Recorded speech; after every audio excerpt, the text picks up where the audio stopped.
Assalamualaikum warahmatullahi wabarakatuh. Berjumpa lagi di channel kita Edi Prayitno, Menahem Ali Official dan Graha Mu'alaf. Seperti biasa, setiap malam Jumat kita selalu mengadakan kajian-kajian yang istimewa ya.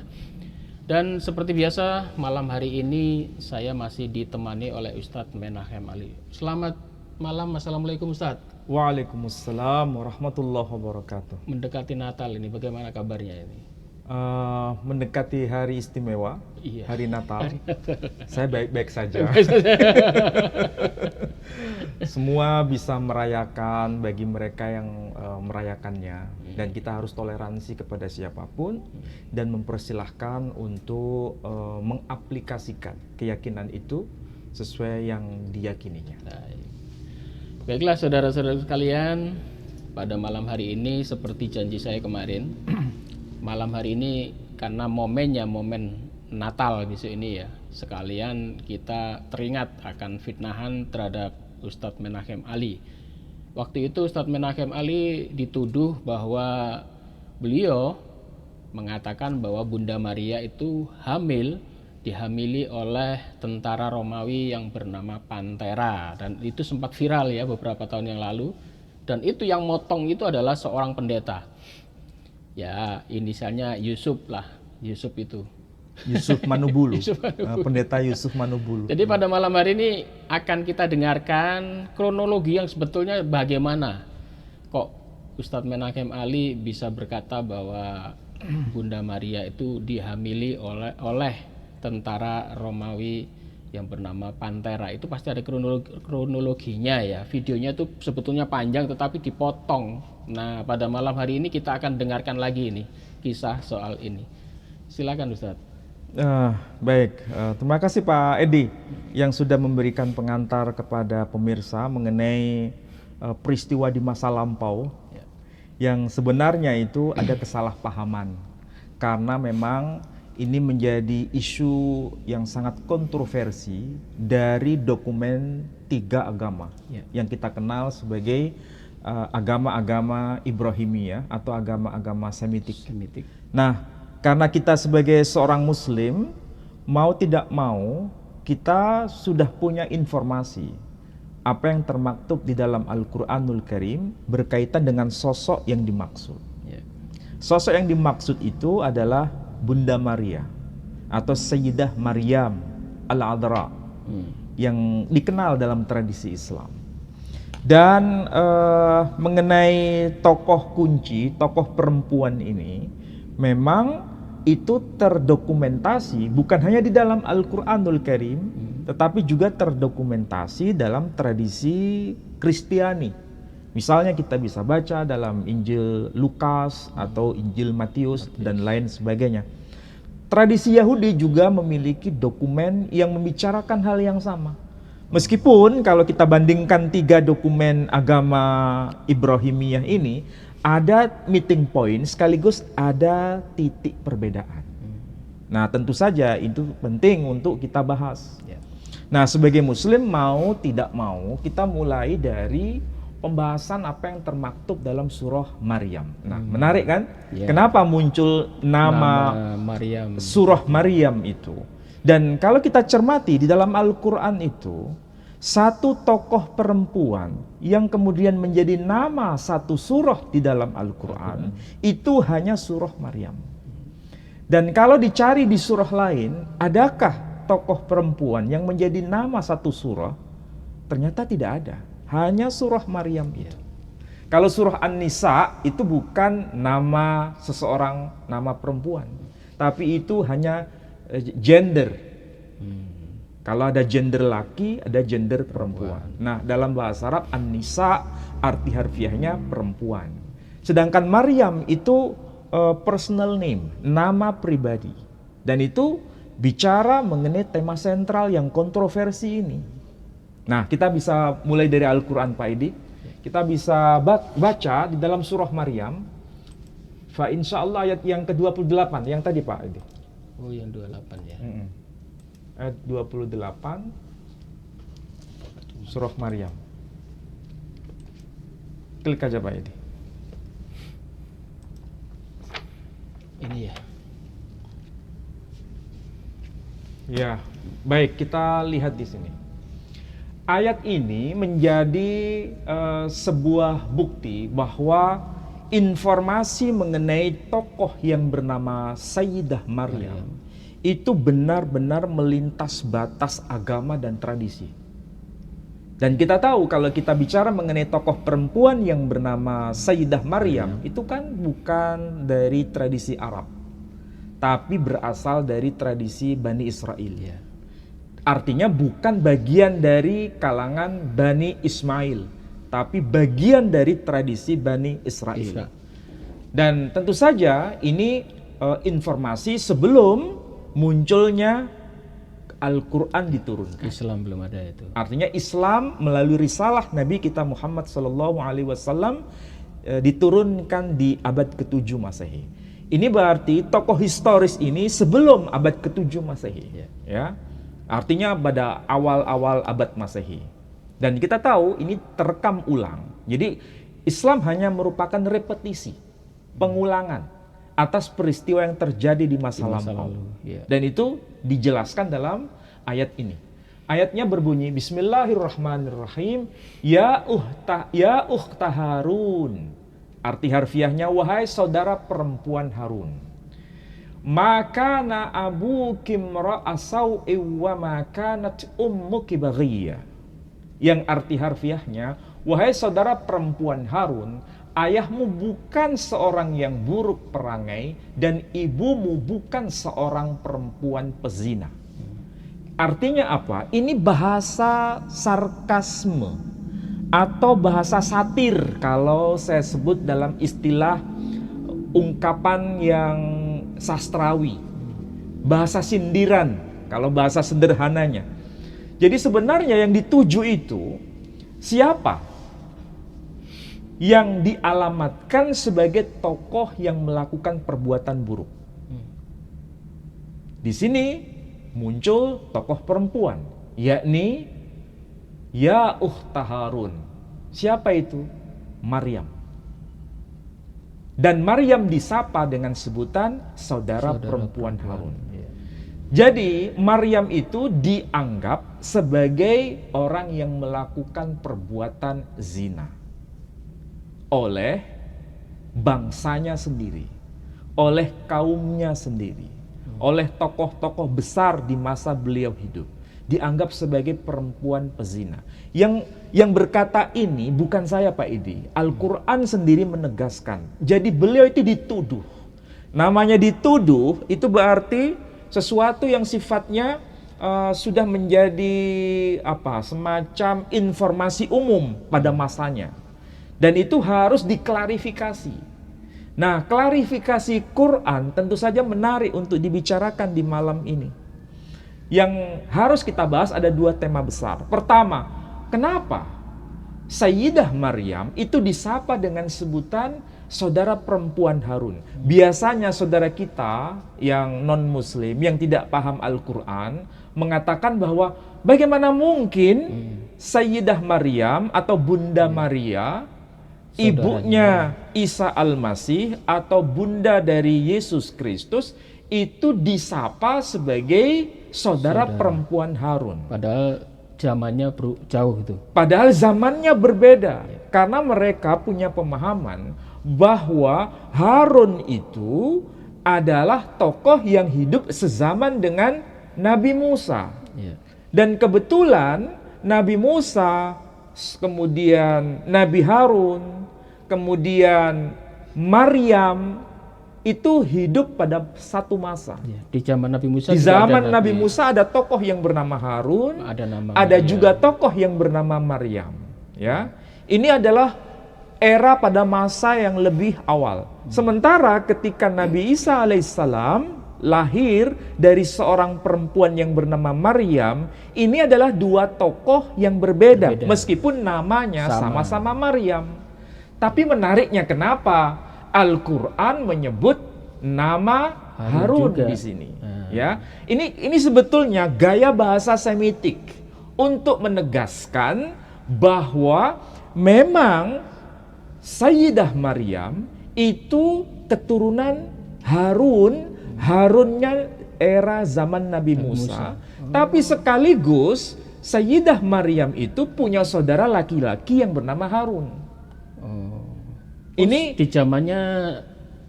zamannya Nabi Isa itu Maryam punya saudara juga. iya, artinya kalau kita bahas misalnya tafsir Al-Furqan yang ditulis oleh A. Hasan, beliau menjelaskan secara jelas bahwa Sayyidah Maryam, bunda dari Isa Al-Masih atau Yesus Kristus itu punya saudara laki-laki yang bernama Harun. Tapi sekaligus keduanya ini adalah keturunan dari Harun, Nabi Harun. Di zaman Nabi Musa. Di zaman Nabi Musa. Ini sekali lagi gaya bahasa Semitik. Dan ini bukan monopoli Quran. Sekali lagi, bukan hanya monopoli Quran untuk menjelaskan gaya bahasa Semitik ini. Tapi juga termaktub di dalam Injil Lukas. Injil Lukas kenapa? Injil Lukas juga punya semangat untuk menjelaskan gaya bahasa Semitik itu. Hampir sama. Hampir sama. Tapi yang dirujuk bukan tokoh yang bernama Harun, tapi tokoh perempuan yang bernama Elizabeth. Ada apa ini dengan Elizabeth? Nah, sekali lagi, tadi saya tegaskan, ini adalah gaya bahasa Semitik, gaya bahasa Timur Tengah. Apakah itu versi Ibrani, apakah versi Suryani, apakah versi Arab, memiliki kesejajaran. Karena apa? Sama-sama merujuk pada gaya bahasa Semitik, bahasa apa yang disebut Samiyah itu, ya. Kita fokus pada Quran tadi kayak begitu. Nah, kalau kita bandingkan dengan Lukas, kita lihat di Lukas pasal 1 ayat 36, ya. Silakan cek Pak Edi. Lukas 1:36. Ayatnya 36. Iya, Lukas pasal 1 ayat 36. Tolong dibaca Pak Edi. Dan sesungguhnya Elizabeth, anakmu itu, ia pun sedang mengandung seorang anak laki-laki pada hari tuanya. Dan inilah bulan yang ke-6 bagi dia yang disebut mandul itu. Tolong diulangi lagi Pak Edi. Tadi ada salah baca seperti Dan ini. sesungguhnya Elizabeth, anakmu itu. Anakmu atau sanakmu?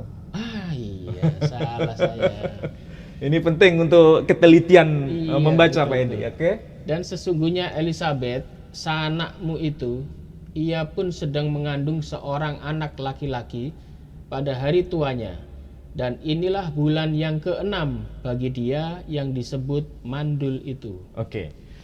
Injil Lukas pasal ketiga ayat pasal pertama ayat 36. Kalau kita lihat versi terjemahan Indonesia disebutkan, dan sesungguhnya Elizabeth, sanakmu itu, ia pun sedang mengandung seorang anak laki-laki pada hari tuanya. Dan inilah bulan yang ke-6 bagi dia yang disebut mandul itu. Elizabeth. Informasi ini, kalau kita tidak membuka lembaran sejarah, pasti punya kesimpulan yang keliru. Kenapa? Karena di sini ditegaskan ada tokoh yang bernama Elizabeth. Pertanyaannya, Elizabeth itu kalau kita baca melalui kitab Perjanjian Lama, sekali lagi, kalau kita baca melalui kitab Perjanjian Lama, Elizabeth itu adalah istri Harun. Elizabeth itu istri Harun. Kalau Elizabeth itu istri Harun, ya, sedangkan informasi ini berkaitan dengan hubungan Elizabeth dengan Maryam, apakah kemudian orang yang salah baca itu menafsirkan bagaimana mungkin Elizabeth yang istrinya Harun hidup sezaman dengan zamannya Nabi Isa alaihissalam? Nah, ini karena kurang piknik tadi. Nah, kalau kita lihat data, apa memang ada tokoh lain selain Elizabeth yang dijelaskan dalam Perjanjian Lama atau Perjanjian Baru selain dari istri Harun? Apa ada itu Pak Ali?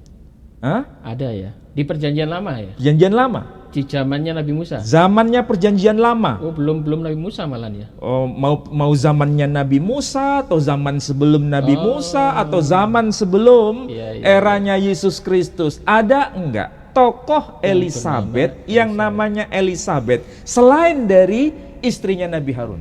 Tidak ada.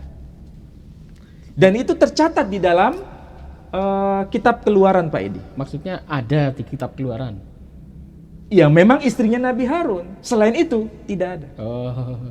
Jadi kalau kita ditanya oleh yang non-Muslim, memang ada tokoh Harun selain dari Harunnya Nabi Musa yang sezaman dengan Nabi Musa. Di Perjanjian Baru.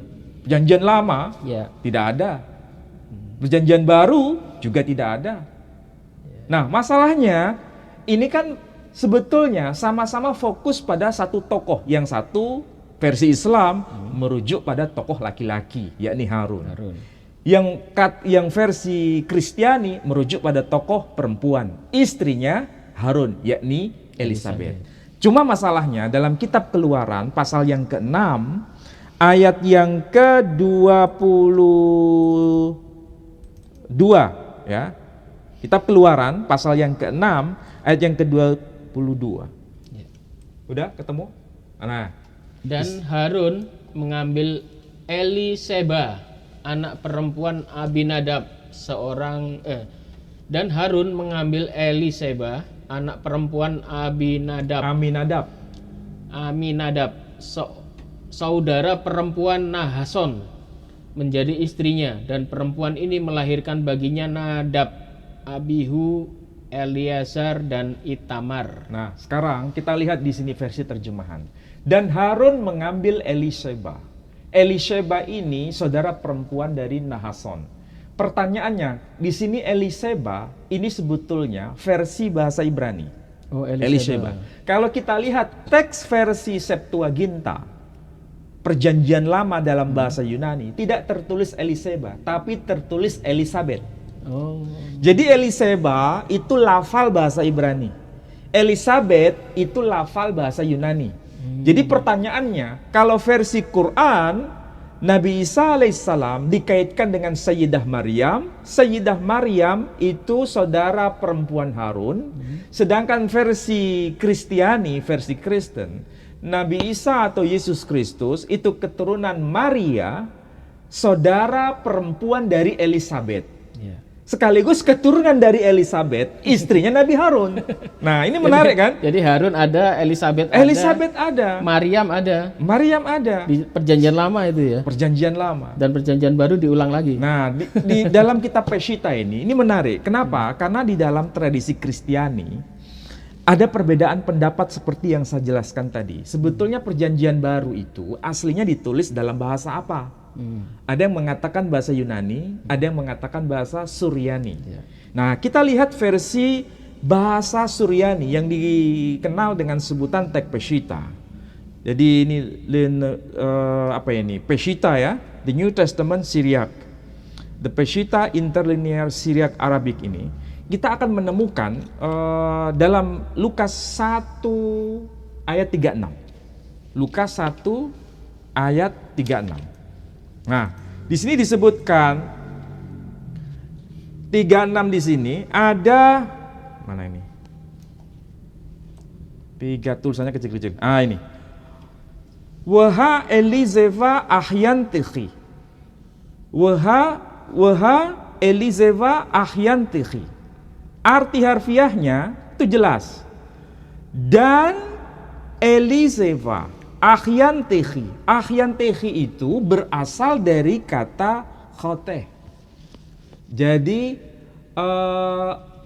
Ahyantehi itu kalau diarabkan sama dengan uhtun, saudara. Ukhta, ya. Sama dengan uhtun, ukhta itu arti harfiahnya saudara perempuan. Jadi kalau saudara perempuan ini kalau diterjemahkan sanakmu, ini artinya lebih tidak tepat kalau dilihat dari versi bahasa Suryani. Karena kalau ahyantehi itu sejajar dengan uhtun, ukhta dalam bahasa Arab. Arti harfiahnya saudara perempuanmu. Jadi kalau di sini dan sesungguhnya Eliseba atau Elizabeth saudara perempuanmu, ini sejajar dengan Quran ya ukhta Harun. Kalau Quran disebut ya ukhta Harun, saudara perempuan Harun, karena dia juga keturunan Harun, ini juga sama karena Elizabeth dan Maria juga keturunan Elizabeth, istrinya Harun. Ini gaya bahasa Semitik. Jadi kalau Al-Quran dikatakan keliru, ya sama dengan mengatakan ini juga keliru, Pak. Elizabeth di Perjanjian Baru juga ada. Iya, karena apa? Ini gaya bahasa yang sejajar.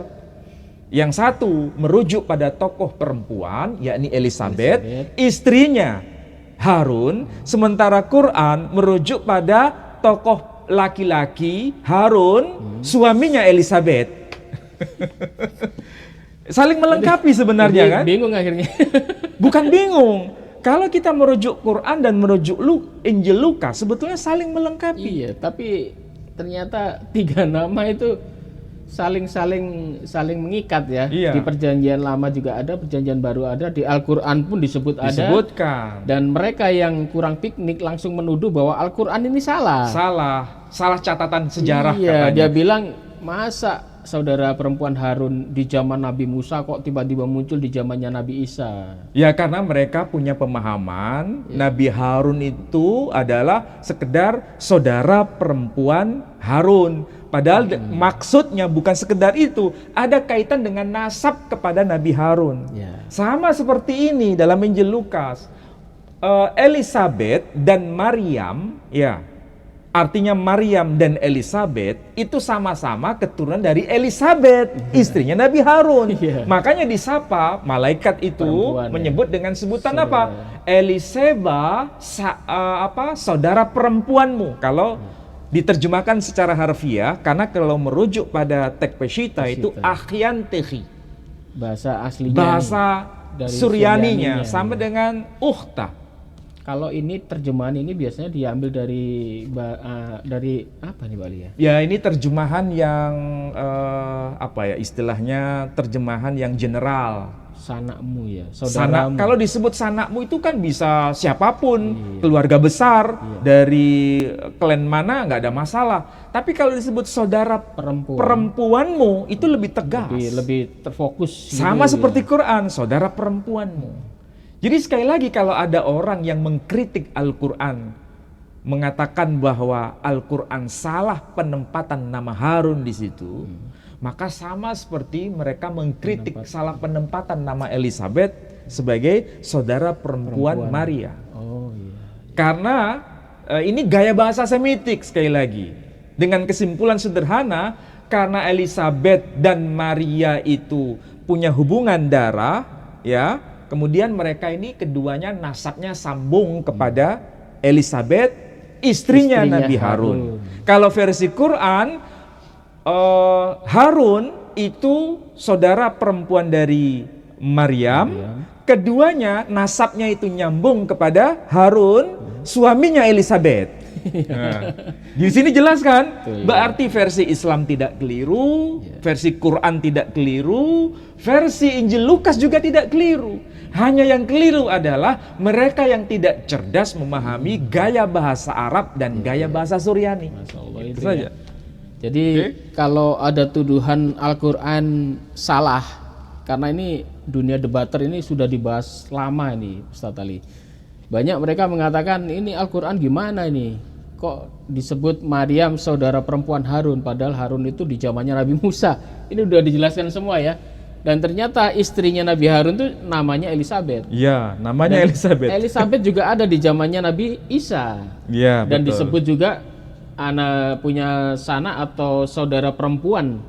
Jadi hampir sama kalimatnya kalau dipakai di dalam kalimat Al-Quran itu ya Pak Ali ya. Sama, hanya beda referensinya. Kalau referennya versi Quran merujuk pada jalur laki-laki, yakni Nabi Harun. Sedangkan Injil Lukas merujuk pada jalur perempuan, yakni siapa? Elizabeth, istrinya Nabi Harun. Jadi gaya bahasa Semitik itu harus dipahami. Kalau tidak dipahami akan keliru dan akan muncul fitnahan mengatakan Quran keliru merujuk secara historis. Oke. Nah, kemudian poin yang kedua itu poin yang pertama Pak Edi. Poin yang kedua mengenai siapa itu Sayyidah Maryam dituduh sebagai pezina. Tapi surah Maryam tadi ya. Ya, tapi harus diketahui Pak Edi. Sebelum bahas itu ada perbedaan cara pemahaman. Kalau menurut Quran, Maryam itu siapa ayahnya? Imran. Imran, ya. Makanya disebut nama surah Ali Imran, keluarga Imran. Jadi ayahnya itu bernama Imran. Tetapi ini kan menjadi masalah karena saudara kita yang tidak paham Al-Quran, dikiranya Quran juga salah. Ini berarti Al-Quran salah alamat karena merujuk pada Imran, bapaknya dari Harun, bapaknya Musa. Ya kan? Ada yang mengatakan begitu kan? Ini harus dijawab. Yang mengatakan begitu berarti orang ini juga tidak banyak bacaan yang dibaca. Hari ini, malam ini saya bacakan dokumen yang ditulis oleh seorang uskup. Kalau uskup itu kan berarti bukan tokoh ulama kita, tapi seorang pembesar, seorang pemimpin gerejawi yang bernama Egidio da Viterbo. Egidio da Viterbo ini seorang uskup yang menjelaskan bahwa Imran, versi yang disebut dalam Al-Quran sebagai ayahnya Sayyidah Maryam, itu sebetulnya nama lain dari tokoh yang bernama Yoakhim. Nah, kalau kita lihat perjanjian baru, apakah disebutkan nama orang tua laki-laki dari Sayyidah Maryam? Tokoh yang bernama Yoakhim? Tidak disebutkan. Tradisi Katolik maupun tradisi Ortodok meyakini dan menjelaskan tokoh yang bernama Yoakhim itu adalah orang tua kandung laki-laki ayahnya dari Sayyidah Maryam.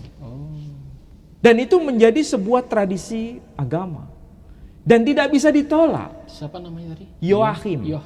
Nah, kalau kita merujuk pada Al-Qur'anul Karim, ya, Al-Qur'anul Karim, coba lihat di surah Ali Imran ayat 38, insyaallah.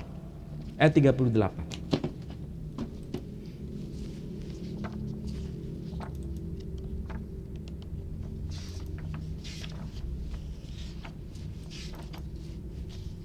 di sanalah surah Al-Imran ayat 38. Sebentar, saya mungkin tidak keliru ya. 38 atau 83. Coba cek Pak Edi. 83 ya.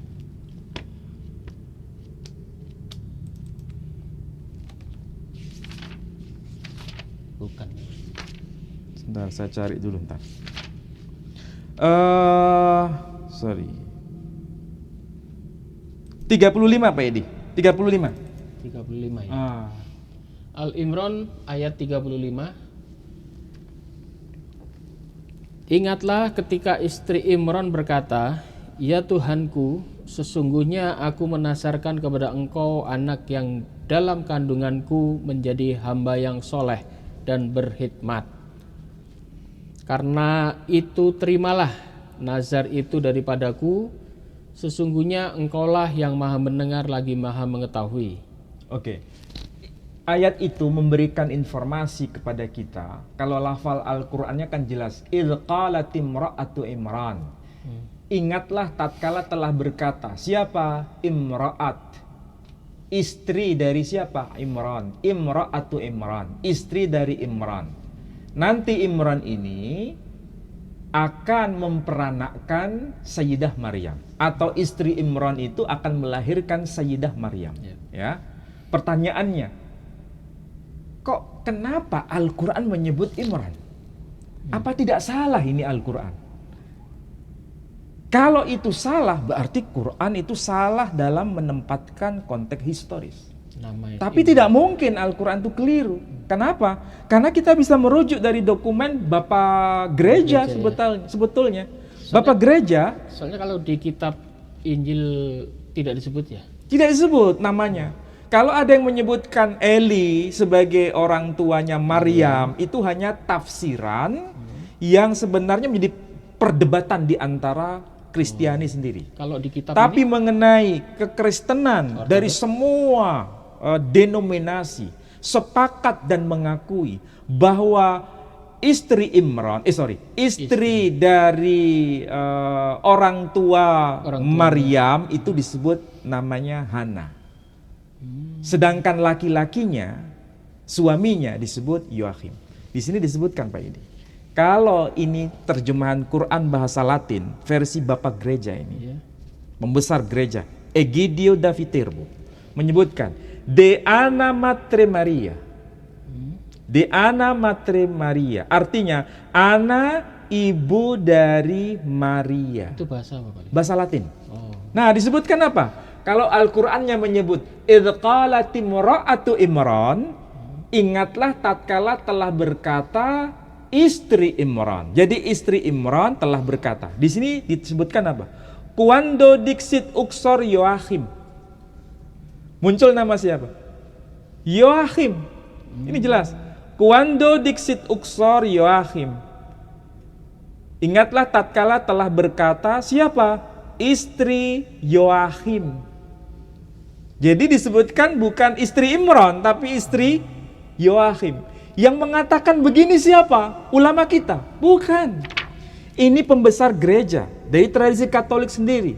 Ketika memahami Al-Quranul Karim, yang namanya Egidio da Viterbo, menyebutkan nama Yoachim. Jadi kesimpulannya sederhana, Yoachim itu adalah nama dari Imran. Imran adalah nama lain dari Yoachim. Oh, kalau Imran bahasa Arabnya. Bahasa dalam tradisi Arabnya. Kalau Sementara Yoachim? dalam tradisi non-Arab disebut Yoachim, dan yang mengatakan begitu adalah tradisi kekristenan sendiri. Yoachim dengan Imran sama itu dijelaskan di mana, Pak Li? Ini Egidio da Viterbo. Nggak, maksudnya kok kayaknya beda gitu. Ya memang pelafalannya beda, tapi sosoknya satu.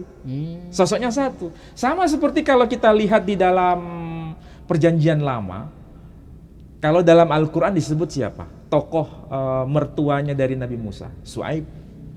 Ya kan? Tradisi Arab. Ya. Sementara dalam tradisi Perjanjian Lama disebut Rehuel dan juga disebut Yitro. Oh, tidak mirip sama sekali ya? Iya, satu tokoh ini bisa disebut Rehuel, bisa disebut Yitro. Bagaimana cara pelacakannya? Itu bagian dari tradisi. Sementara kalau dia disebut Sueb juga bagian dari tradisi. Kalau kita bandingkan dengan eranya Nabi Isa alaihissalam, orang tua laki-lakinya bernama Imran, sementara dalam tradisi kekristenan disebut Yoachim. Tapi maksudnya tokohnya satu. Siapa yang berkata begitu? Egidio da Viterbo. Ini uskup. Makanya seringkali di Al-Quran itu dituduh nama-namanya kok beda dengan di Alkitab. Iya. Sering dia katakan ini Al-Quran nyontek tapi namanya tidak sama. Berarti seperti Su'eb, seperti tadi, ya, seperti Imran juga ternyata namanya memang beda, tetapi merujuk satu orang.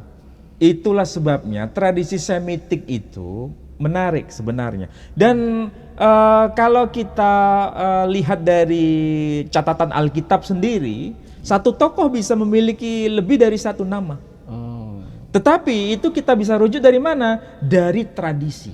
Dari kitab-kitab Bapak Gereja ini ya. Sekarang kita tanya kepada saudara-saudara kita dari kalangan Kristiani, mau denominasi Ortodok, Katolik, Protestan, selalu dan memang selalu menjelaskan nama orang tua laki-laki dari Sayyidah Maryam itu adalah Yoachim. Dan itu dikenal. Sementara Al-Quran menyebutkan itu adalah Imran. Tapi Imran di sini bukan Imran zamannya Nabi Musa, tapi Imran yang lain yang kebetulan namanya sama. Di zaman Nabi Musa juga ada nama Imran. Ada Amram. Disebutkan Amram di sini. Ya, bukan Imran tapi Amram. Pelafalan ada kemiripan. Abraham, Ibrahim itu kan sesuatu yang harus dinalar dari tradisi Semitik, tradisi Timur Tengah. Sampai sekarang itu yang mereka yang tidak paham itu mereka mengatakan Abraham dan Ibrahim itu dua sosok berbeda. Karena apa? Mereka kurang literasi. Sehingga kesimpulannya Su'aib dengan Yitro itu beda. Su'aib dengan siapa itu? Rehuel itu beda. Padahal tokohnya sama. Yesus dengan Isa itu beda. Padahal tokohnya sama. Kemudian menyebutkan Imran dengan Yoachim itu beda. Padahal tokohnya sama.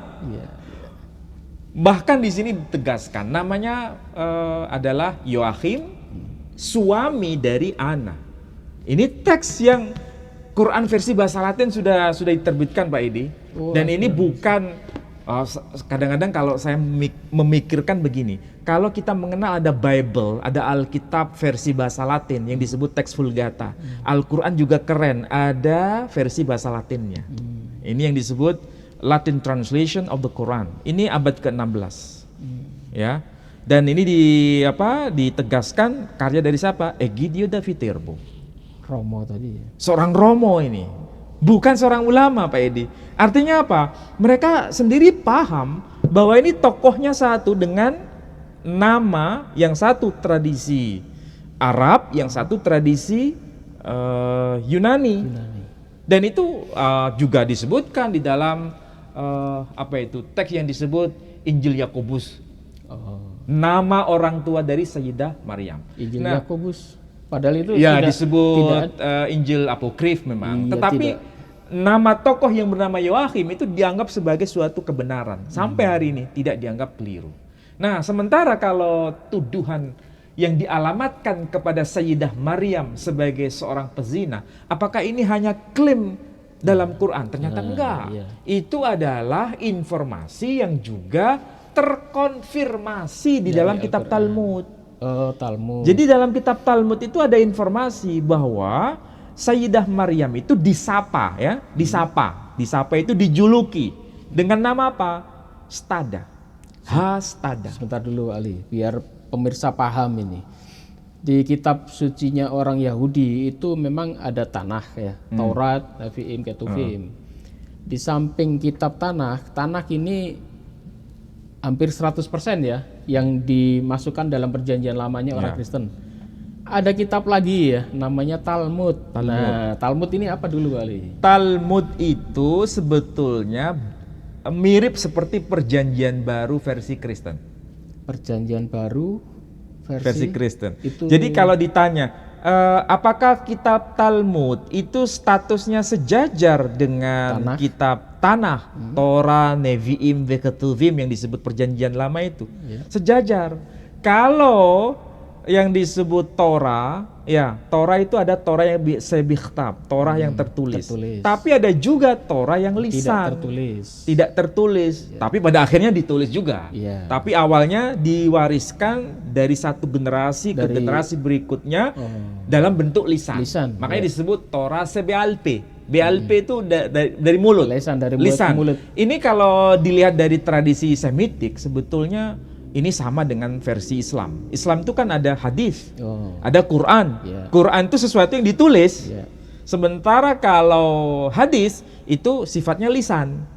Yang dicontohkan oleh Nabi. Iya, itu kan diceritakan, disampaikan tapi secara juga ditulis. Lisan. Tapi pada akhirnya ditulis juga. Ini sama dengan versi Yahudi.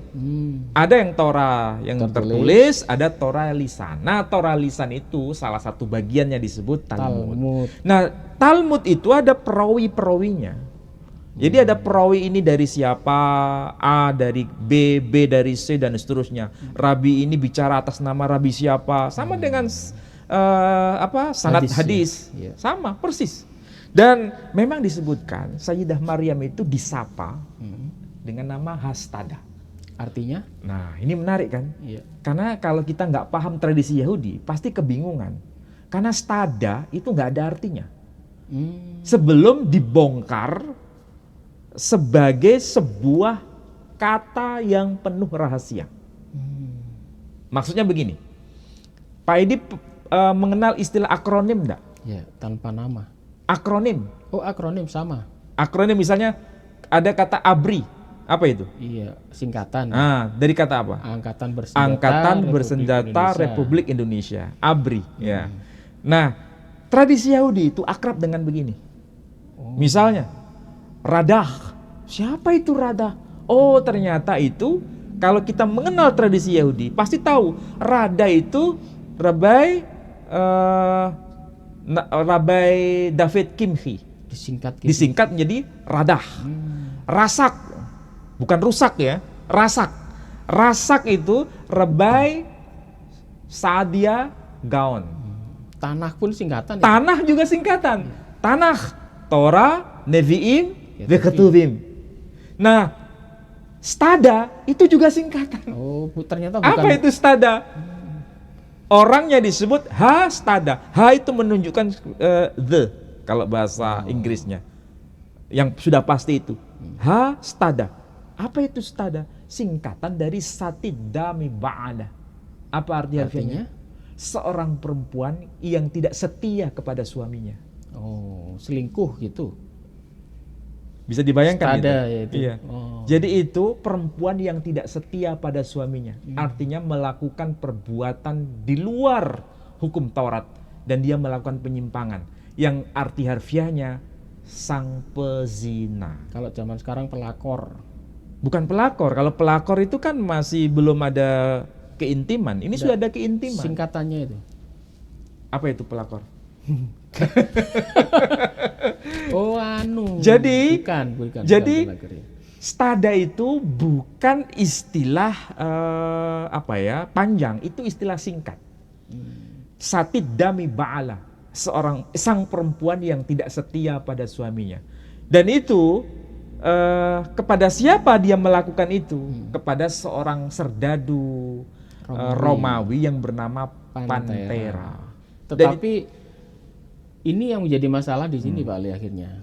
Jadi waktu kita menjelaskan Bunda Maria itu seorang yang tidak lurus, pezina dan sebagainya, kemudian kitab Talmud menulis itu selingkuh dengan tentara Romawi yang bernama Pantera.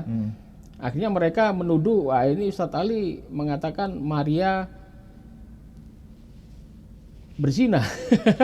Ya sebetulnya bukan saya yang mengatakan itu, kan saya mengutip dari catatan yang termaktub di dalam kitab Talmud yang menegaskan memang Bunda Maria atau Sayyidah Maryam itu dituduh sebagai apa? Hastada, artinya perempuan yang tidak setia pada suaminya. Dan itu terkonfirmasi juga dalam Al-Quran, kan dia dituduh juga. Jadi yang mengatakan begitu apakah saya? Bukan, saya hanya mengutip Quran, ada tuduhan seperti itu. Dan Talmud menegaskan itu, memang ada tuduhan. Seandainya Pak Edi yang menyebutkan itu hanya Al-Quran, tidak terkonfirmasi dengan kitab Talmud, berarti Quran itu hanya mengada-ngada. Oh, betul.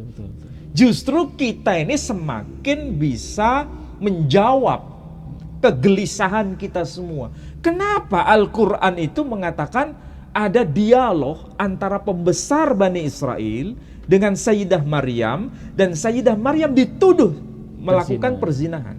Dari mana informasi Al-Quran itu? Keakuratannya bisa dijamin. Kalau ada data pembanding, ternyata betul. Di dalam kitab Talmud ada pernyataan itu. Kalau di Alkitab memang tidak ada ditulis. Di Alkitab itu hanya sekedar indikasi. Indikasi. Apakah betul ada indikasi yang tuduhan seperti itu, sifatnya bukan tuduhan, ada indikasi yang mengarah hal yang sama, ya. Meskipun kalau menggunakan istilah tuduhan barangkali itu menjadi perdebatan, ya. Yaitu Yusuf mau menceraikan. Nah, coba bisa dibaca Pak Edi di dalam Injil Matius pasal berapa itu? Matius. Injil Matius pasal 1 ayat 18 sampai ayat 19. Injil Matius pasal 1 ayat 18 ayat 19 sampai 19. Kelahiran Yesus Kristus adalah seperti berikut. Pada waktu Maria ibunya bertunangan dengan Yusuf, ternyata ia mengandung dari Roh Kudus sebelum mereka hidup sebagai suami istri. Karena Yusuf suaminya seorang yang tulus hati dan tidak mau mencemarkan nama istrinya di muka umum, ia bermaksud menceraikannya dengan diam-diam. Nah, pertanyaannya begini, kenapa Yusuf sebagai seorang laki-laki yang sebenarnya dia itu adalah calon suami dari Maryam, yang dia belum pernah melakukan hubungan sebagai suami istri, tapi menjumpai istrinya, calon istrinya sudah mengandung, maka dia bermaksud untuk menceraikannya. Kenapa? Ya pasti ada isu-isu di belakang. Pasti ada sesuatu. Tidak mungkin dia bermaksud menceraikan, sedangkan calon istrinya sudah mengandung tanpa ada sebab. Sebabnya apa? Itu menjadi sebuah pertanyaan besar. Itulah sebabnya ketika dia mau menceraikannya, belum menceraikan nih, mau menceraikannya, berarti apa yang dibayangkan dalam pikiran Yusuf? Ya, dia menuduh pasti dengan orang lain gitu ya. Ya, saya tidak mengatakan Yusuf menuduh, dia pasti berpikir dan berpikir keras, bukan berpikir sederhana. Dia berpikir keras, kenapa sampai dia mau bermaksud untuk menceraikannya. Artinya ada sesuatu yang menjadi sebab. Ya, itulah sebabnya nanti pada ayat 20, tetapi ia mempertimbangkan maksud itu, malaikat Tuhan nampak kepadanya dalam mimpi dan berkata, Yusuf anak Daud, janganlah engkau takut mengambil Maria sebagai istrimu, sebab anak yang di dalam kandungnya adalah Roh Kudus. Nah, ini baru ada penegasan. Ini kan sebetulnya bahasa agama, Pak Edi. Bahasa agama. Bahasa agama muncul tokoh malaikat yang menampakkan diri kepada Maryam. Bagi seorang agamawan dan orang yang beragama, ya sudah menjadi kepercayaan, keyakinan, dan itu kita tidak ikut campur. Tapi masalahnya kenapa ada maksud Yusuf untuk menceraikan? Nah, berarti ada sebabnya. Nah, sebab itu apa? Ada koneksitas dengan Talmud tadi, karena Maryam dituduh sama orang masyarakat ya sebagai pelaku pezina dengan tokoh yang bernama Pantera. Berarti kira-kira Pak Edi, Pak Edi kira-kira bisa menjawab enggak? Kenapa dia bermaksud menceraikannya? Yakni Yusuf bermaksud menceraikannya. Berarti tokoh yang bernama Pantera itu sudah dikenal. Sudah dikenal, hanya nggak disebutkan di sini. Berarti ini ada tokoh laki-laki lain yang melakukan perbuatan buruk kepada Maria. Itulah sebabnya Yusuf mau menceraikannya secara diam-diam. Kemudian kalau kita melihat sejarah ini, kenapa Yusuf sama Bunda Maria ini melarikan diri? Apa ini ada hubungannya? Soalnya apa? Di tradisi Israel kala itu dengan hukum-hukum Taurat Nabi Musa yang ketat itu, bahkan orang yang berzina kan harus dihukum mati, dicambuk ya, dihukum apa itu istilahnya itu? Dihukum sampai mati, dilempari batu. Itu kan tertulis di dalam hukum Taurat. Apa gara-gara tuduhan seperti ini akhirnya Bunda Maria dan Yusuf melarikan diri ini? Ya, sebetulnya kalau kita melihat pada tradisi Yahudi sendiri, penerapan hukum Taurat itu kan harus ada saksi. Saksi itu yang akan menentukan vonis. Sementara kalau tidak ada saksi, hanya merupakan rumor, hanya merupakan sebuah tuduhan, kemudian yang menyatakan diri mau bersaksi tidak ada, maka penerapan hukum syariat Taurat nggak bisa diterapkan. Ingat waktu cerita Yesus didatangi oleh orang-orang yang menuduh seorang perempuan itu berzina. Kemudian Yesus menulis di tanah itu. Siapa yang menjadi saksi dulu? Iya kan? Nggak ada yang bersaksi. Iya kan? Nggak ada saksi. Makanya hukum Taurat nggak bisa ditegakkan. Tapi orang-orang Kristen mengatakan Yesus ini luar biasa kasihnya. Bukan kasihnya, sebetulnya tidak ada saksi. Tidak ada saksi yang betul-betul valid atas kejadian itu. Soalnya kalau kita merunut hukum Taurat, itu harus ada saksi satu atau dua orang. Dua orang. Jadi untuk menghukum seseorang dengan hukum rajam, itu harus ada saksi dua orang. Versi Islam juga sama Pak Edi. Kalau orang melakukan perzinahan, dan itu harus ada saksi yang betul-betul menyaksikan secara langsung. Tapi ya susah di dalam kamar. Lah makanya itu kan sangat susah. Kalau tidak bisa menyaksikan secara langsung peristiwa itu, keintiman itu, maka dia tidak dibenarkan menjadi saksi. Apalagi hanya katanya-katanya. Nggak bisa dianggap sebagai saksi. Artinya apa? Penerapan hukum syariat itu begitu ketat. Baik itu versi Taurat maupun versi Quran. Untuk menuduh seseorang berzina. Ini untuk menghindari tuduhan atau fitnah sebetulnya. Betul. Keras itu. Tapi kasihannya kalau ada perempuan yang diperkosa di dalam kamar, gak ada saksi itu. Akhirnya di persidangan gak ada saksi, sering kalah. Tentu saja itu kan sesuai dengan konteks zaman Pak Edi. Kalau masa itu kan harus saksi betul-betul lihat. Tapi kalau ada rekaman, itu kan sudah mewakili Pak Edi. Kalau ada rekaman itu, tidak harus ada saksi dalam arti saksi secara personal manusiawi. Soalnya hukumannya waktu itu memang keras ya. Keras. Soalnya kan harus dibunuh, dirajam, dan itu kalau tidak ada saksi tidak Nggak boleh bisa dirajam. dijalankan. Dan termasuk Ibu Maria atau Sayyidah Bunda Maryam Maria juga ini, begitu, sama. mereka menuduh Bunda Maria ini berzina dengan pantera, tetapi tidak ada saksi. Iya. Dan ternyata di dalam Al-Quran ini menariknya, di dalam Al-Quran akhirnya kan membantah itu tuduhan-tuduhan itu. Tuduhan dibantah. Bahkan di dalam Al-Quran dikatakan, wahai saudara perempuan Harun, itu yang disebut Maryam, ayahmu bukan seorang yang buruk perangnya dan ibumu bukan seorang perempuan pezina. Itu maksudnya keluargamu ya. Iya. Tidak ada yang punya daerah pesina-pesina kok. Kenapa kamu kok begitu? Gitu. Itu Nggak kalau mungkin, bahasa kita ya, gitu ya. iya. Kalau bahasa apa Quran tuh begitu. Ya. Ayahmu aja nggak begitu, ibumu aja nggak begitu lah. Kenapa kamu kok begitu? Nah, itu kalau bahasa Surabaya atau bahasa kita. Nah, kalau bahasa Quran begitu, Untuk itu menangkis bahasa tuduhan, satir. ya. Untuk menangkis tuduhan Iya. ini. Ya. Jadi jelas ya, yang mengatakan bahwa Sayyidah Maryam itu berzina bukan saya, Pak Edi.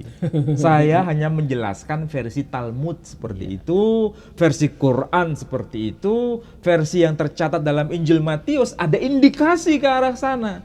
Hanya tidak dijelaskan secara langsung, hanya mengatakan ia bermaksud menceraikan Maryam.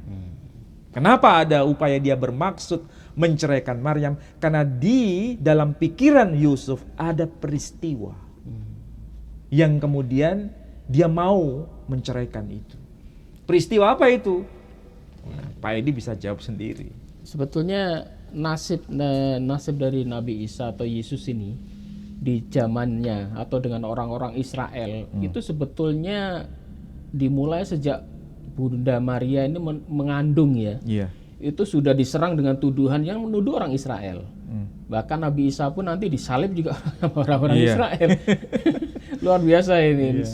Salah seorang nabi mulai dari kandungan sudah difitnah karena memang kelahirannya memang tidak seperti manusia biasa. Ya, dan karena itu ini mujizat, ya. tanda terakhir dari kalangan Bani Israel yang seperti ini. Karena sebelumnya Zakaria dibunuh, Nabi Yahya dipenggal kepalanya. Iya. Kemudian yang terakhir ini juga mau dibunuh. Iya. Tetapi Al-Quran mengatakan wa ma qataluhu wa ma salabuhu walakin syubbiha lahum. Dan itu masih diperdebatkan sampai Dan hari itu ini. masih diperdebatkan. Apakah benar disalib atau tidak? Ada yang mengatakan disalib tapi tidak meninggal. Ya itu apa namanya perdebatan yang nanti. Kita bahas pada topik sesi selanjutnya. berikutnya. Ya.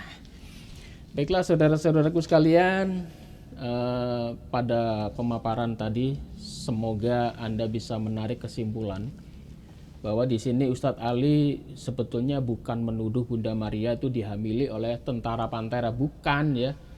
Karena kita meyakini Al-Quran itu kitab suci kita, dan dengan jelas Al-Quran mengatakan bahwa kelahiran Nabi Musa itu karena Kelahiran Nabi Isa. Kelahiran Nabi Isa itu adalah karena mujizat dari Allah tanpa ada campur tangan dari seorang laki-laki. Dan Al-Quran dengan tegas mengatakan bahwa Bunda Maria itu bukan hamil karena perzinahan. Karena apa? Karena di dalam Al-Quran dikatakan bahwa ayahmu, ibumu dulu tidak pernah melakukan hal itu. Jadi mustahil Bunda Maria, seorang yang dididik dengan keras oleh ayah ibunya, melakukan perbuatan yang tercela. Baiklah saudara-saudaraku sekalian,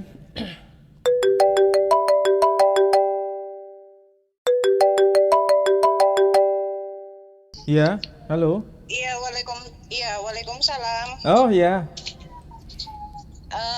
Ini Pak, saya mau tanya.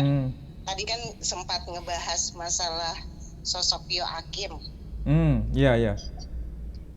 Nah, ini kalau dilihat itu orang tua dari Yusuf sendiri, ini kan namanya Eli ya. Ya. Eli dan Yakub ya. Iya Sosok betul. ini, apakah sosok Eli ini yang notabene keturunan dari Salomo ini apakah sama dengan sosok Yoakim? Oh, Suami dari Hana. Iya. Baik. Nah, Dan apakah perubahan nama itu karena gini, dari Eliakim itu bisa berubah nama jadi Yoakim. Ini terdapat juga kalau nggak salah itu di 2 Raja ya, di mana Firaun itu mengangkat anak Yosia menjadi raja, yang namanya Eliakim, terus namanya dirubah menjadi Yoakim. Nah, itu aja sih. Oh, iya ya. Baik, ini pertanyaan bagus. Oke. Ya. Asif. Ya, Baik. terima kasih, Pak. Oke. Assalamualaikum. Waalaikumsalam warahmatullahi wabarakatuh. Oke, saya jawab begini ya. Ini ada pertanyaan bagus dari pemirsa. Apakah benar bahwa Eli yang tercantum dalam Injil Lukas itu adalah nama lain dari Yoakim? Eli. Ya, kan di dalam Lukas pasal ketiga kalau tidak keliru ya. Ya, betul, pasal ketiga. Ayat 23 disebutkan, ketika Yesus memulai pekerjaannya, ia berumur kira-kira 30 tahun dan menurut anggapan orang ia adalah anak Yusuf, anak Eli. Jadi yang dimaksud di sini Yusuf itu anak Eli. Ya, tapi menurut sebagian penafsir dari kalangan Protestan, sebagian penafsir ya, bukan keseluruhan. Sebagian penafsir mengatakan bahwa Yusuf itu menantunya Eli. Oh, menantunya. Sedangkan sebenarnya anak kandung itu adalah Maryam, anak Eli. Maryam. Ini penafsir dari kalangan sebagian Protestan. Dan Eli di sini adalah nama lain dari Yoakim. Nah, nama lain dari Yoakim. Menurut penafsir dari kalangan Protestan yang sebagian tadi, ya. Tapi apakah bisa dibenarkan penafsiran itu? Saya kira ini harus dikembalikan pada dokumen gereja. Dokumen gereja generasi awal sampai abad pertengahan, ya.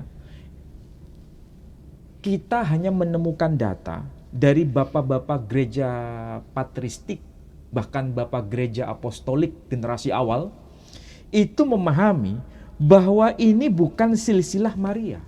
Injil Lukas itu bukan silsilah Maria, tapi silsilah Yusuf. Yusuf itu punya 2 silsilah. Dia anaknya Yakub, bukan Nabi Yakub ya, tapi sekaligus dia anaknya Eli. Yang satu secara yuridis, yang satu secara biologis.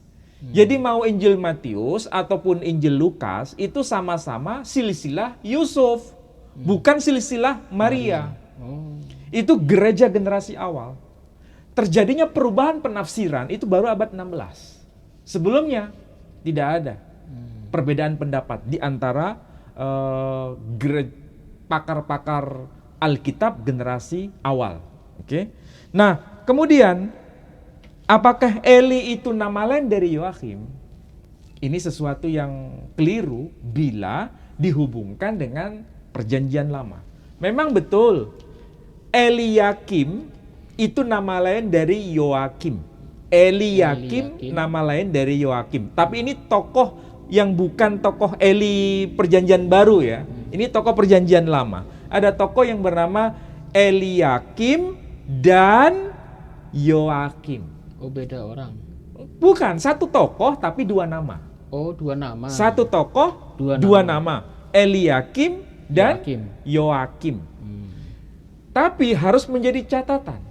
Eliakim kalau dihubungkan itu dengan nama Eli yang termaktub dalam Injil Lukas, Eli itu potongan dari kata Eliakim, itu juga salah.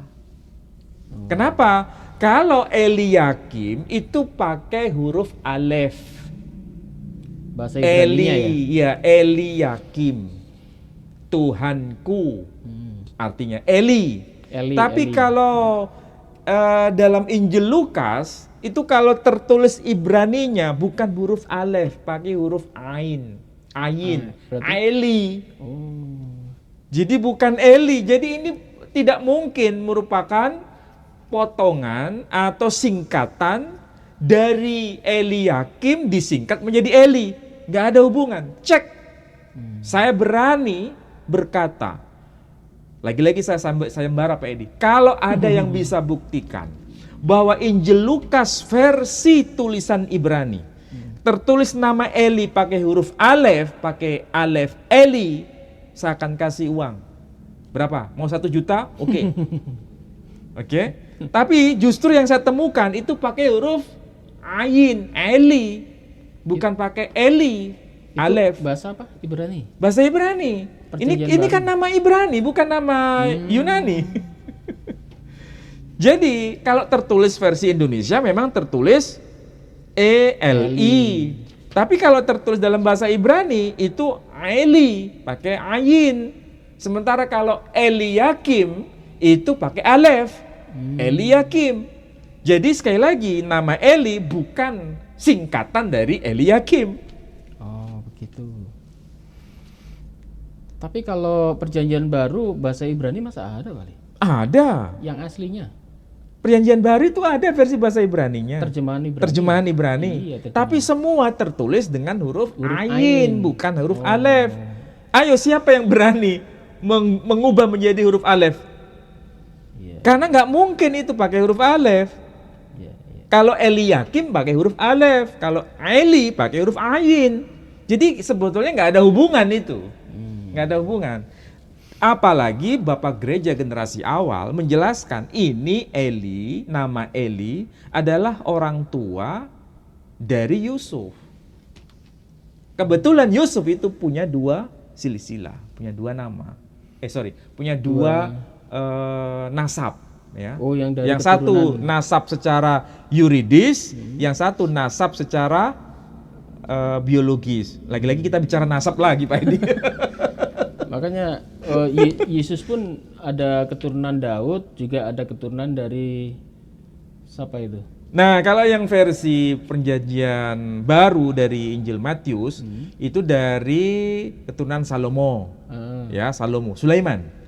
Kalau Yusuf keturunan Daud melalui jalur Nathan itu dari versi Injil Lukas. Kalau yang tadi keturunan Daud dari Salomo.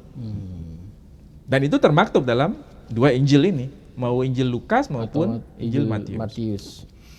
Tapi sekali lagi itu kaitannya dengan tokoh yang bernama Yusuf, bukan Maria. Bukan Maria. Padahal Yesus, kalau begitu nasabnya Maria jelas enggak itu? Nasabnya. Nah iya.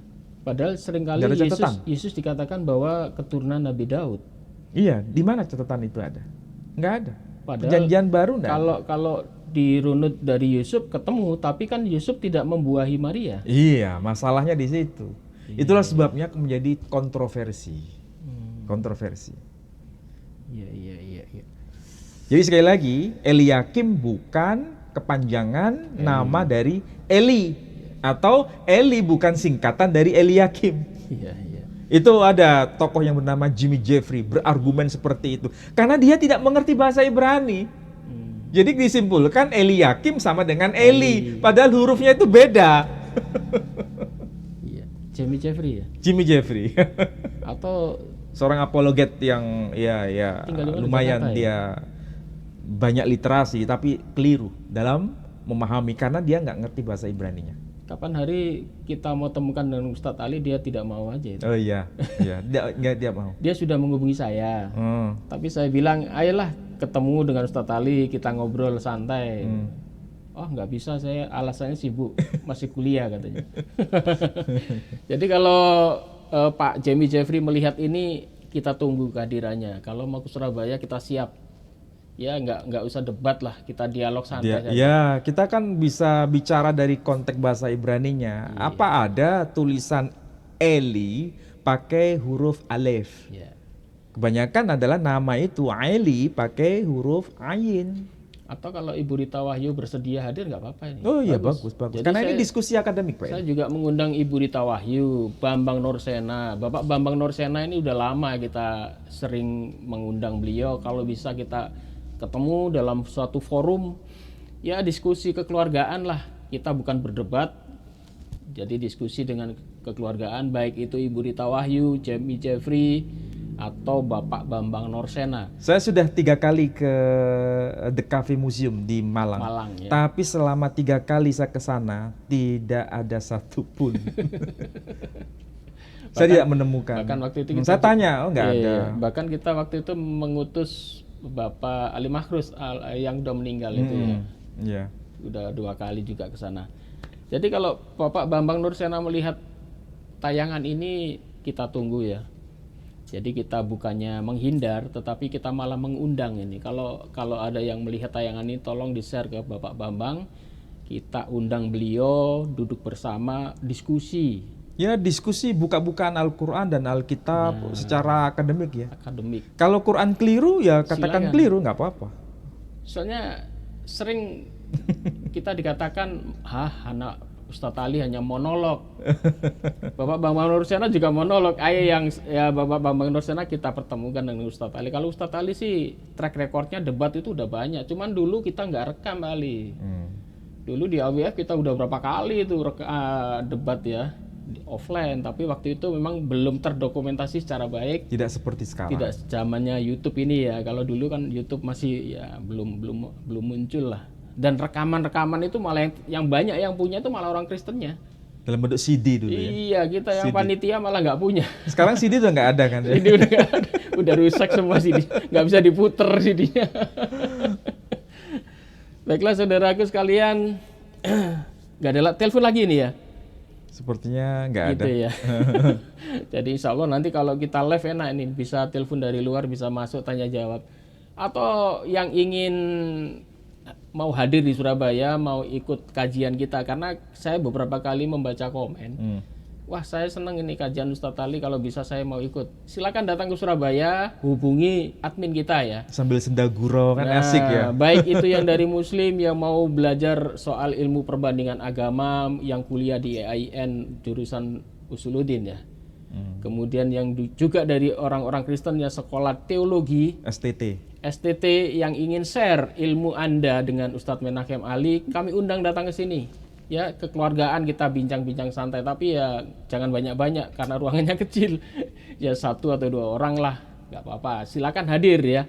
Silakan hubungi admin atau mungkin tinggalkan di komen atau bisa lewat email ya. Mungkin ada tampilkan aja email di YPM nanti.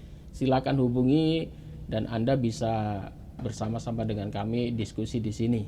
Ya, ini sekaligus saya perkenal Mbak Edi. Saya sedang buat kitab tafsir. Ya. Tapi catatan kaki yang lebih banyak itu. Catatan kakinya seperti yang tadi, membahas mengenai ya Harun, dijelasin dari bahasa Yunani seperti apa, Yunani seperti apa, Latin seperti apa. Itu menarik karena belum ada yang menjelaskan itu. Soalnya kalau kita lihat tafsir Al-Quran saat ini, itu tafsirannya kadang-kadang singkat-singkat. Saya lebih memperkaya catatan kaki nanti di situ. Dan itu diperbolehkan ya? Kenapa? Boleh, karena itu kajian akademik ya. Asal tidak merubah tafsir ya? Enggak. Ini ada hanya catatan untuk memperkaya perspektif. Ya sama seperti kalau disebut Quran itu ada nama Su'aib. Siapa itu Su'aib? Nanti saya jelaskan ada Rehuel, ada Yitro, kemudian teks Ibraninya seperti apa, kemudian itu dokumen awal dari manuskrip apa, itu saya jelaskan nanti di situ. Jadi kalau orang nanti baca kitab tafsir itu akan memperkaya perspektif dari catatan-catatan kaki itu. Ya, baik. Dan kalau saya sudah nggak ada, saya masih bisa bersuara di situ. Jadi masih ada peninggalannya di situ. Baiklah saudara-saudaraku sekalian, saya mau tampilkan dulu ini. Saat ini kita masih dalam tahap pembangunan Yayasan Pondok Pesantren ya. Ini kemarin kita tanggal 9 Desember kita sudah mengunjungi proyek kita. Saat ini proyek kita untuk pengadaan air bersih sudah terlaksana. Ini berkat dari donasi dari Anda sekalian.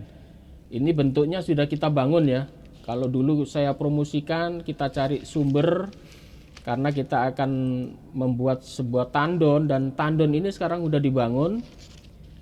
Dan tandon ini akan dialirkan ke masjid, dan tandon ini juga untuk keperluan pondok pesantren besok kalau sudah jadi.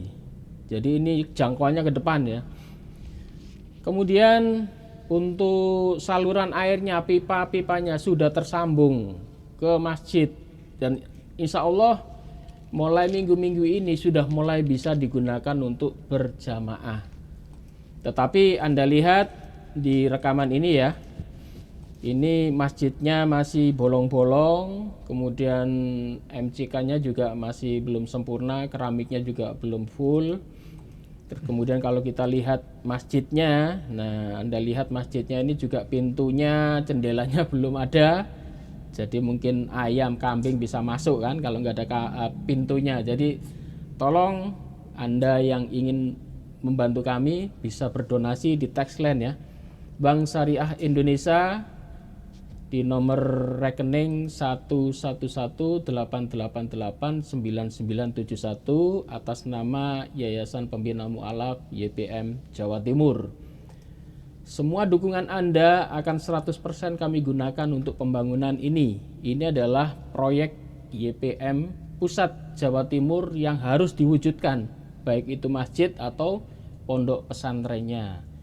Dan tanpa dukungan Anda semua, proyek ini tidak akan bisa kami laksanakan. Ini dari awal, semuanya ini dari donatur. Kita berdiri YPM ini tidak punya modal sama sekali. Dan alhamdulillah dalam waktu 3 tahun, 4 tahun ini kita sudah mewujudkan ini. Kita sudah berhasil membebaskan lahan, meskipun belum 100% kita beli, masih ngangsur ya. Dan alhamdulillahnya masjidnya saat ini sudah mulai bisa digunakan untuk sholat. Tapi Anda lihat sendiri pintu-pintunya masih belum sempurna. Jadi kami mohon bantuan Anda yang mempunyai rezeki lebih bisa Anda salurkan di Taxland yang berjalan. Semoga para donatur, Bapak Ibu yang sudah menyumbangkan kepada kami, semoga dilipat gandakan rezekinya, diberi kesehatan dan diberikan kemudahan dalam menjalani hidup di dunia dan di akhirat nanti. Amin ya. Mungkin Ustadz Ali ada closing? Ya, saya kira penegasan dan paparan dari saya tadi cukup lengkap, karena saya mencoba untuk menjembatani kesalahpahaman dengan merujuk pada apa yang tadi saya sampaikan, yakni Quran bahasa Latin dalam terjemahan bahasa Latin yang digagas oleh seorang uskup yang bernama Egidio da Viterbo. Ini Al-Quran ini? Ini Al-Quran. Ini Al-Quran. Al-Quran dalam bahasa Latin. Ini yang nulis orang Kristen? Iya, bukan kita. Oh, tapi tidak ada yang diselewengkan atau apa tulisannya? Ya, mengenai detailnya itu ya dikaji secara intensif. Tapi kalau dari paparan saya tadi menegaskan bahwa Yoakhim adalah nama lain dari Imran. Bisa dipakai untuk rujukan juga. Sebagai rujukan. Karena dan dia itu pakai bahasa Suryani tadi. Ya, bahasa Suryani juga begitu mengenai akhyantihi. Ya. Dari kata khote itu ya sama dengan istilah ukhta dalam bahasa Arab. Arti harfiahnya saudara perempuan. Saudara perempuan Harun, ini saudara perempuanmu. Nah, sama kan? Yang satu rujukannya pada laki-laki, yakni Harun, suaminya Elizabeth. Versi Kristen merujuk pada tokoh perempuan, yakni Elizabeth, istrinya Harun. Ini kebalikan saja. Jadi kalau nggak mengerti bahasa Suryani, tidak mengerti bahasa Arab, langsung yang difikirkan adalah Al-Quran salah tulis. Catatan sejarahnya. Nah, ini karena ketidaktahuan. Ya, saya kira itu. Baiklah saudaraku, semua terjawab di sini sekarang siapa yang dulu menuduh-nuduh Al-Quran salah, karena di sana ditulis Maria itu Maryam, saudaranya Harun. Padahal Harun ini hidupnya di zaman Nabi Musa. Di kajian malam ini tadi sudah dijelaskan panjang lebar. Kemudian soal fitnahan Ustadz Ali bahwa mengatakan Ustadz Ali menuduh Bunda Maria berzina, itu sebetulnya bukan ucapan beliau ya. Tetapi ini mengutip dari kitab Talmud. Kitab Talmud itu adalah kitab sucinya orang Israel. Dan orang Israel itu mulai Bunda Maria mengandung, bahkan sampai lahirnya Yesus, itu selalu dikejar-kejar oleh orang-orang Israel ya. Bahkan sampai dibunuh dalam cerita di Injil. Demikian saudara-saudaraku, semoga Anda tercerahkan pada malam hari ini dan nantikan kajian kami pada minggu selanjutnya. dan kami mohon maaf jika ada salah kata. Wabillahi taufik wal hidayah. Wassalamualaikum warahmatullahi wabarakatuh. Waalaikumsalam warahmatullahi wabarakatuh.